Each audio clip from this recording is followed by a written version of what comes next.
தெருநாய் கடித்து 30 பேர் மருத்துவமனையில் தீவிர சிகிச்சையில் உள்ளனர். அட கடவுளே. இன்னைக்கு ஒரு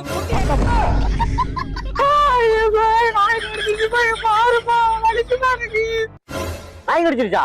ஏண்டா நீயே ஒரு சொறி நாய், ஒண்ணு எந்த நாயடா கடிச்சிச்சு? அந்த பச்சை வீட்டு நாய் தான் கடிச்சது. பச்சை வீட்டு நாயா? பாப்பா என்னன்னு கேப்பா. ஏய் பச்சை வீட்டுக்காரா, வெளியே வாடா. ஏய் நீ வெளியே வந்தா நீல வேண்டாம், நாங்க 2 பேரும் உள்ள வந்தா நீ உப்பு கண்டோம்.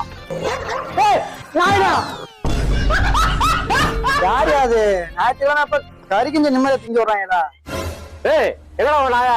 என் மகனை கடிச்சிருச்சு. நாயா? நாயின்னு சொல்லாதீங்க, சுரேஷ். சுரேஷா? அப்ப உன் பேர் இல்லடா? என் பேரு ஜிம்மி. ஜிம்மியா? ஏ ஜிம்மி, உன் சுரேஷ கட்டி போட்டு வாழ. தெருக்குள்ள எல்லாத்தையும் கடிச்சுக்கிட்டு அழகு. என் மகனை கடிச்சு வச்சிருச்சு. ஓமான எது